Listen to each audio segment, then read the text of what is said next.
Ah, yung pababa siya. Oo. Ah.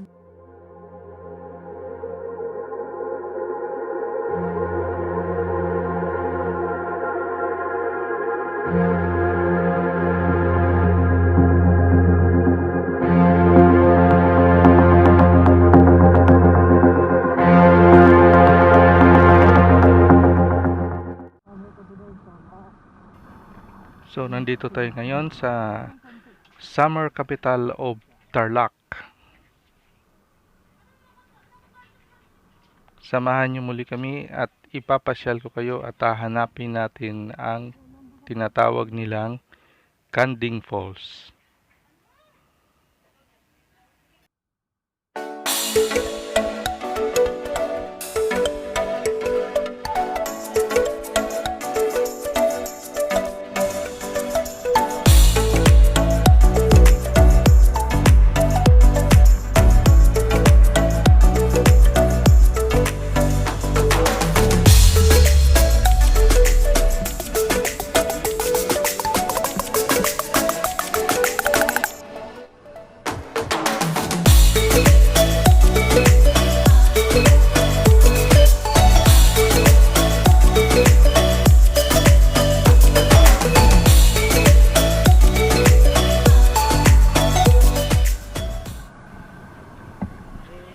So yun, maghahanap muna kami ng vulcanizing shop dito at naflatan yung isa naming kasama.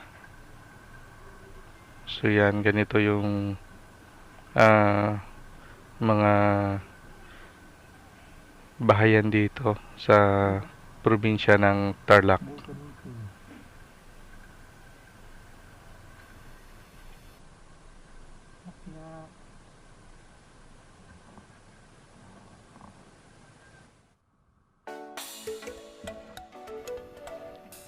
So, ayun mga guys, ito, tapos na yung naging problema ng isa namin kasama.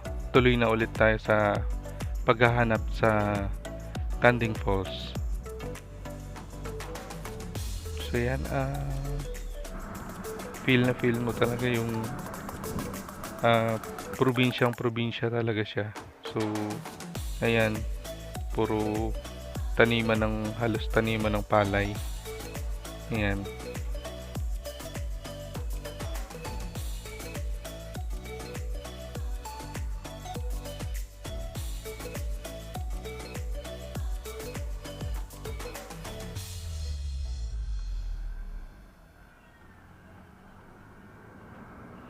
So yan, napansin nyo yung mga palay na nakabilad lang sa daanan. Yan. So, huwag kayong magtaka kung minsan nakakain kayo ng mga bato o kaya buhangin kasama dun sa bigas na sinasaing. So, yan. Ang ganda ng ano rito, ng pakiramdam na nasa gitna ka ng palayan, gitna ka ng probinsya. Ganito ang mga tanawin dito. So sa mga hindi pa nakakapunta ng probinsya, ito, panoorin nyo to.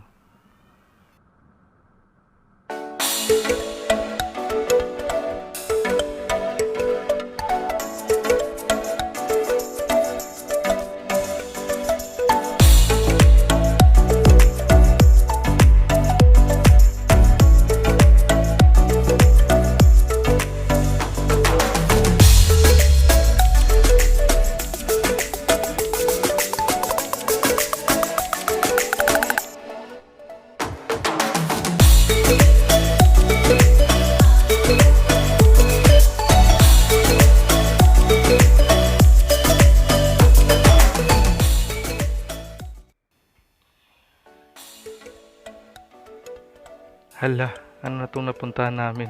Mukhang iba na hata ito ah. Saan kaya papunta yung kalsada na to? Parang ginagawa pa lang, mukhang papunta na to ng Sambales ha.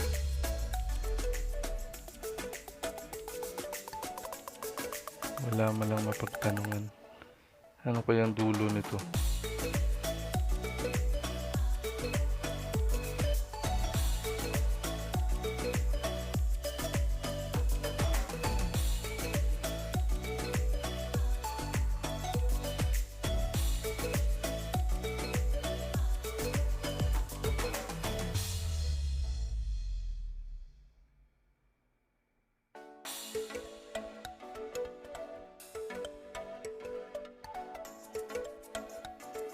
Ayun, may naglalakad. Nakapagtanong nga muna.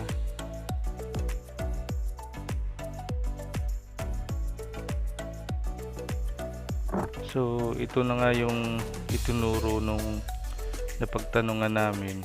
Dito daw yung daan papunta dun sa Canding Falls na sinasabi nila. So, let's go!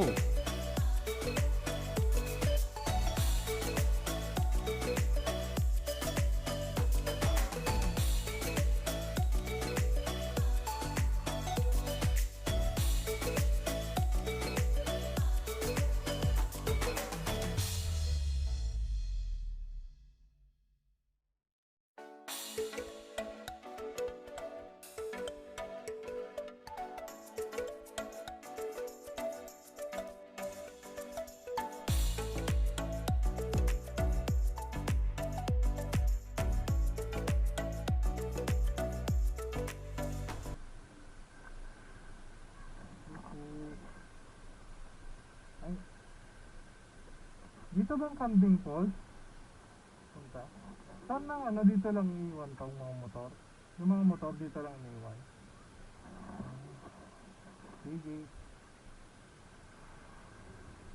Dito lang daw ang motor.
Hindi na umahon. Sana? How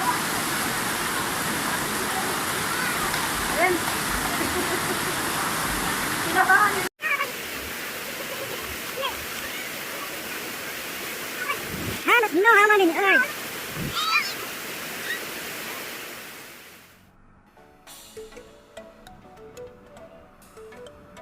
So yun, tapos na yung side trip namin doon sa Canding Falls. Ang lamig ng tubig doon. So nagpalamig lang kami ng konti, mga ilang oras. Then eto, ang next na destination namin is sa Daang Kalikasan naman. So yun lang. Panoorin nyo yung videos ko ng Daang Kalikasan. Magaganda rin yung mga views doon na yung mga hindi natin nakikitang madalas pag nakatira tayo sa syudad. So yan.